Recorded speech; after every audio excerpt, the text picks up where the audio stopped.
Welcome back to the Leadership Forum, a space where corporate leaders share insightful takes on the human side of ingenuity. I'm Saquib Vali, explorer. Say hi to the future.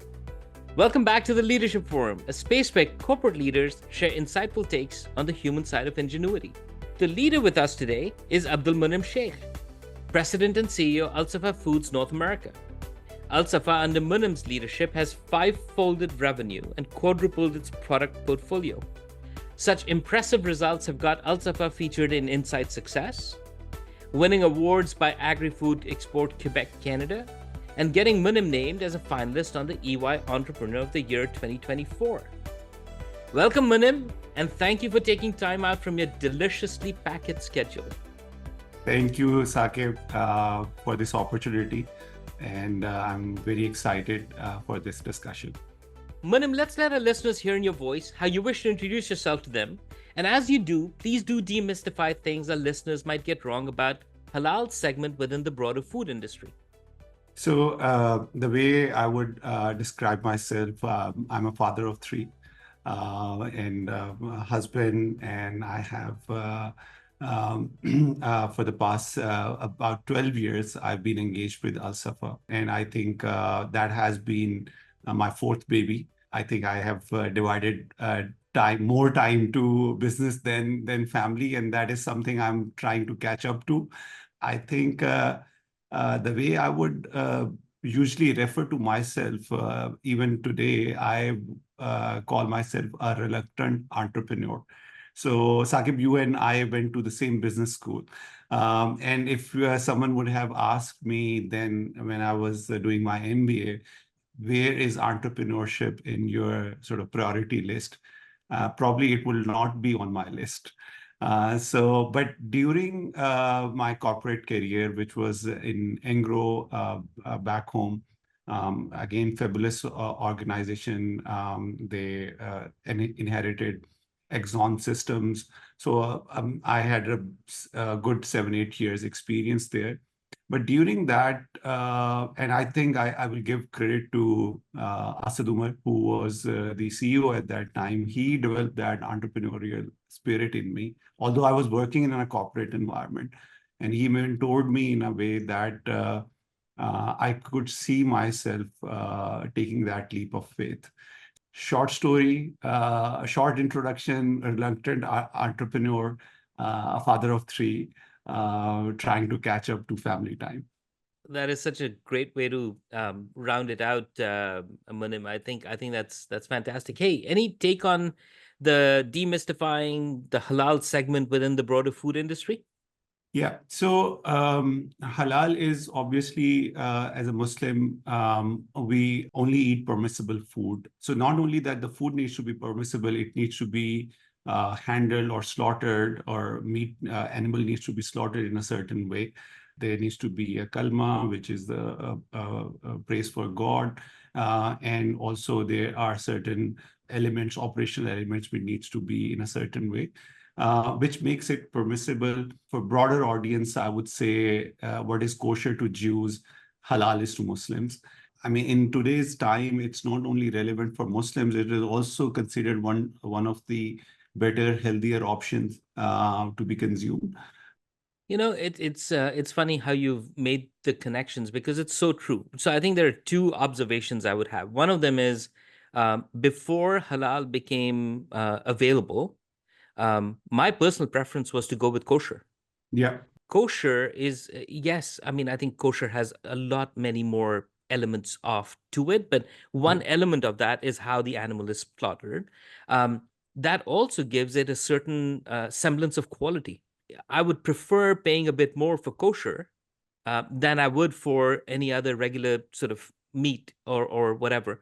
And now halal being there, I think that's exactly how that's the other part which I think you've with Al Safa Foods you've tried to do, which is take it a bit more mainstream. So yes, there's the Muslim population aspect of it, but you've also taken it fairly mainstream. And I go into a Loblaws, or I go into a mainstream retail, and I find not just Al Safa Foods, but overall the halal section and the kosher section and all that stuff is also becoming more of a, hey, this is better quality stuff. and worth having. It's healthier, it's better for you. Is Yeah. that fair? That is absolutely very appropriate understanding of on the subject, and actually that's what we have done. And when I started, when I acquired this company in 2014, that was one of the priority agendas on my list, that I want to explain halal to the mainstream. And we had already made few inroads, but I think the scaling up happened after that. For example, when we used to go in 2014 and or before, so there used to be 3, 4 slides in our presentation deck explaining the halal process. So somewhere 2017, 2018, when we used to go, these category managers and the management on the Loblaw side or Metro or Sobeys, they would say, just skip these slides. We know what it is now. So by then we were able to educate them that what it is and how we can why it is relevant for them, how they can generate more business for them. And we've been obviously tracking data. Halal frozen aisles have grown more than non-halal in terms of revenue growth, and that has been more profitable business for mainstream buyers. Give and take, halal has grown over past 10 years on these mainstream specifically, although our company growth is much more than that. But specifically for these, based on AC Nielsen data, is about 15%, which is almost twice of the non-halal segment. Very cool. So, Munim, one of the human conditions that we at Say Hi to the Future explore is resilience, right? Yeah. So, take us through your journey and weave into it how resilience has played a pivotal role. So let me give you a little bit of context. And so 2014, and this is Q4 2014. Al-Safa was previously owned by Engro, which was a multi-billion-dollar company in Pakistan, and they were not successful. They ran this business for 3 years, and they were not successful. The company was in negative 35% EBITDA, so there were huge losses. In the same quarter, one of the largest meat manufacturers in Canada, Maple Leaf, also launched a halal brand. And K&N, which is again a very big name in Pakistan, they also announced their entry into North America in the same quarter. In the same quarter, I decided to acquire this business and turn it around. Prima facie, it was not a logical decision. So it was more faith-based. And actually, my ex-boss, who was the CFO and on the board of Engro at that time, by the way, I had already resigned from Engro at that time, but in a personal capacity, he called me, "Are you sure you want to do it? So explain me how you would accomplish it." So I told him that I know the first, I do not know the whole ladder, but I just have seen first couple of steps. I think I can turn it around.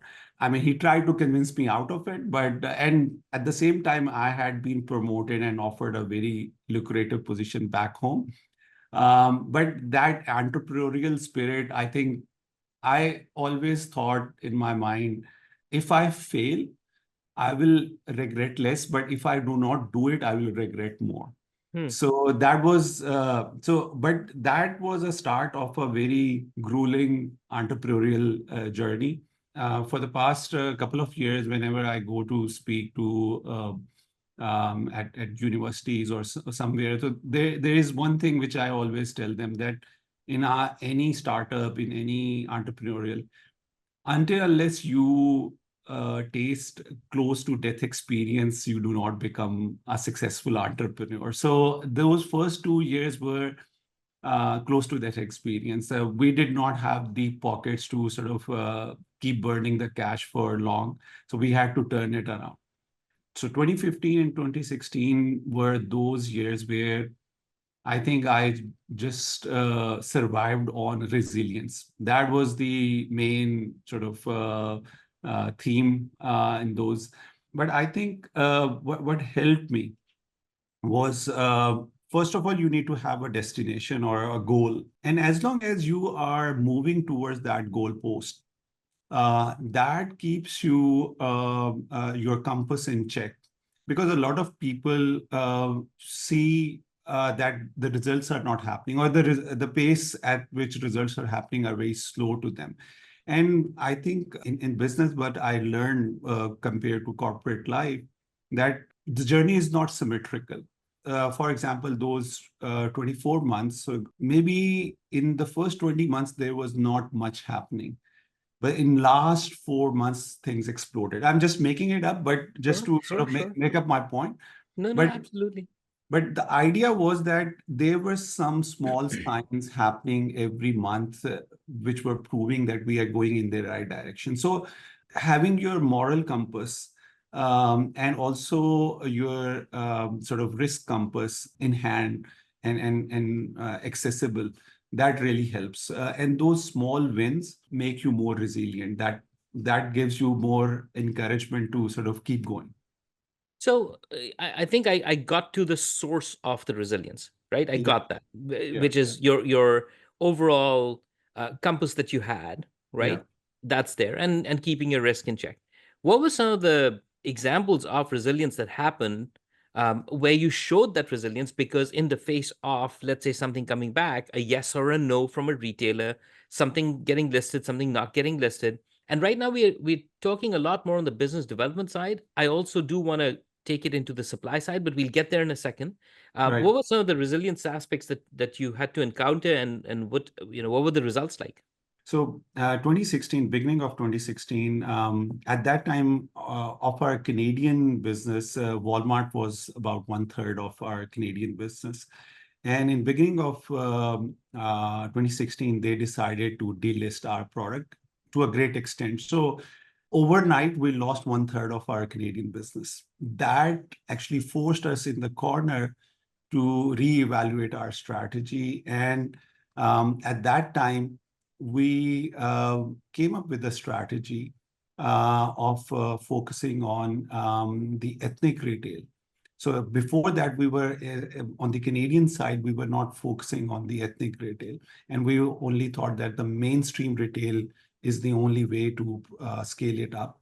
And then when we saw data on a granular level and started analyzing, so we repivoted ourselves.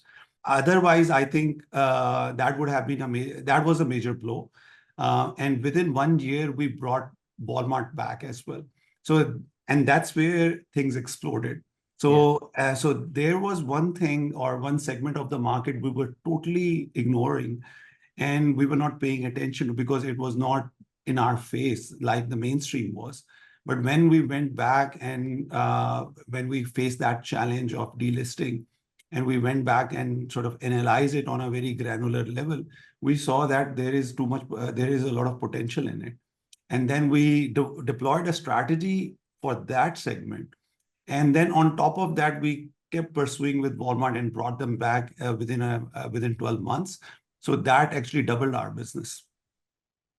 So I think to me the amazing insight that you've just shared on resilience is in in times of chasing opportunities, do not lose sight of your core, where the business is coming from, right? That's true. So while you were trying to chase the mainstream, totally got that was the big opportunity, but you could not lose the core of the ethnic retail, because that's where a lot of your consumers were. Yeah. And building from it is better than letting them go and going somewhere else. So very cool, very, very cool. Munim, we're just going to move along and have a conversation a bit more on. I'd love to get your leadership take on ingenuity, and more importantly, the human side of ingenuity as it relates to you, your organization's success. What's your take? When has it worked? When has it not? And what have you learned? So let me touch base on the supply side, and then we will sort of move to the ingenuity part. Supply is obviously, it is the way explaining halal to buyers or customers was difficult. It was equally difficult on the supply side as well. So we had to set up the supply by our own hands to a great extent. So, and then we created SOPs. We brought in certifying bodies who could certify that process, religious leaders. So because it is halal, so it is there is a commercial side and there is a faith side to it. So we had to bring everyone on one table, that what is commercially possible, what is religiously required, and had to have a common ground. And once we sort of created those SOPs and modus operandis, then we went into hiring different vendors who could supply us. And in the beginning, there used to be very scattered and very few supply sources. But over the years, with the explosion in the halal market, I think we have created some very strong consolidated sources, which feed into the manufacturing or processing side of business. And from there, so the way we have set it up, that we work with 15 different plants. But on the back end, the source of the raw material is coming from 2 or 3 different places only. So we have consolidated the raw material source, but because our product profile is so diverse. So, for example, where you can make the manufacturing of kebab is very different from manufacturing of nuggets. So that's why we have to work with so many different plants. But the important part, or the difficult part, is to keep consistency from a branding perspective, from a quality perspective, from all these plants. And that's why we had to have those standards. We did a lot of heavy lifting in the beginning to have those foundation work done, so that we could, when we sort of scale it up, so it was very easy to replicate. When it comes to ingenuity and the way I approach it, and I would not call myself a very creative person, but where I have excelled is that I'm a very process-oriented person.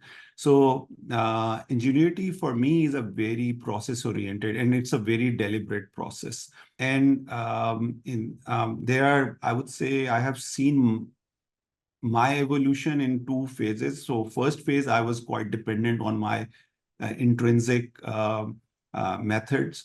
But now, at the stage I am at, I rely a lot on collaboration. And I would sort of explain it for your viewers, both phases. So I use my analytical skills, and I'm analytically very strong, to complement my ingenuity. So I would throw out a lot of ideas on the paper, and I'm that pen and paper guy, so I have to jot down a lot of things. So, and then I would go through steps of the process.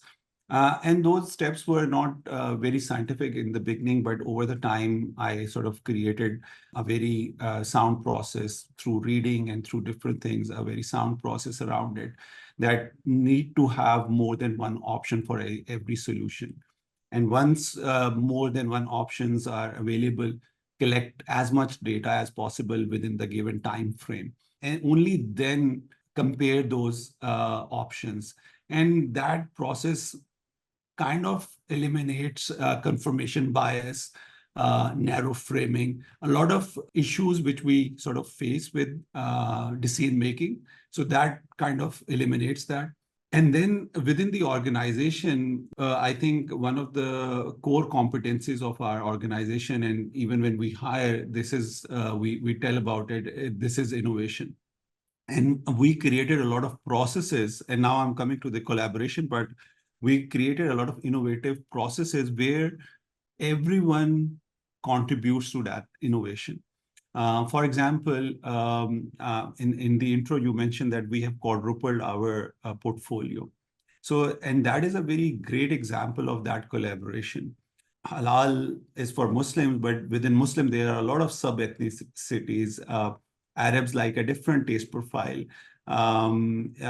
South Asian likes a different taste profile, and then East European like a different taste profile. So catering to all these segments, because we are in North America and we are focusing on all these sub-segments.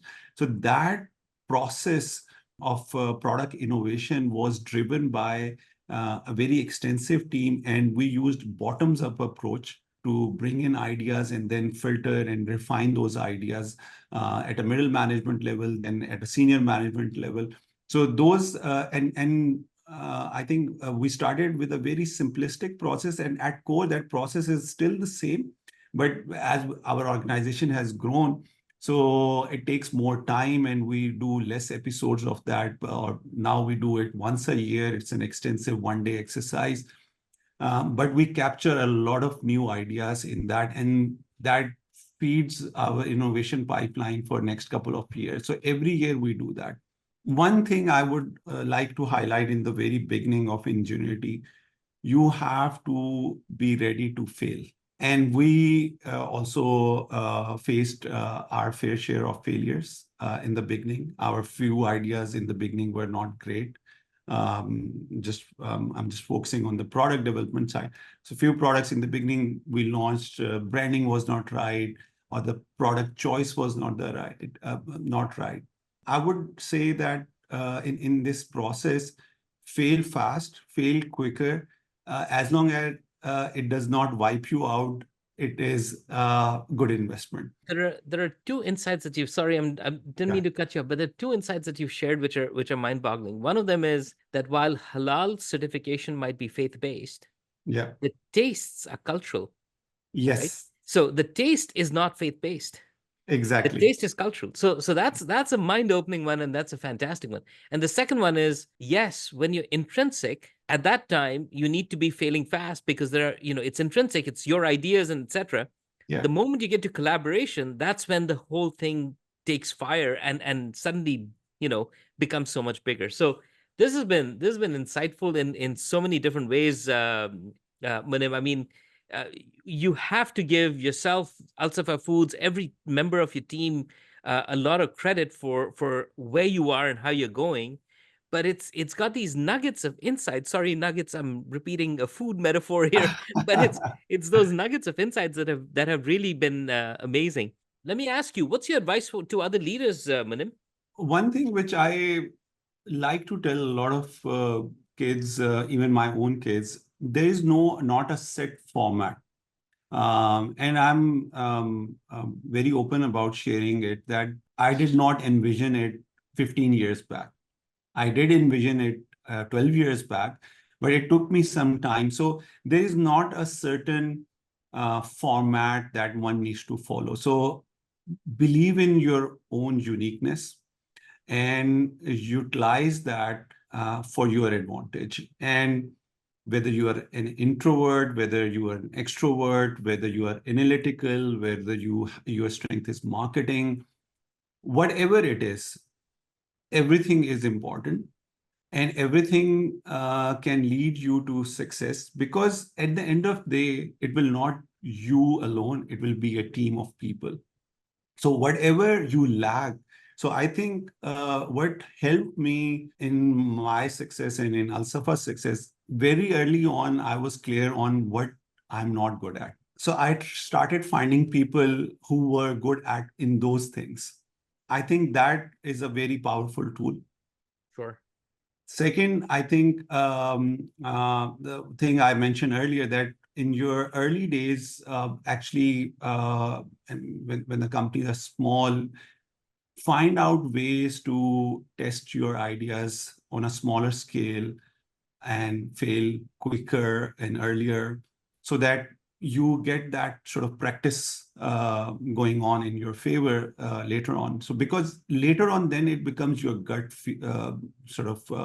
you develop that gut to go about it. The third thing, I think, just keep going.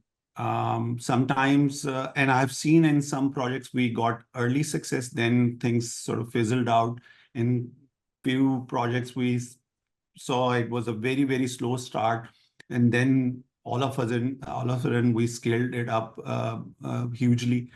So I think there is not a certain format. The only common theme is your faith in that project.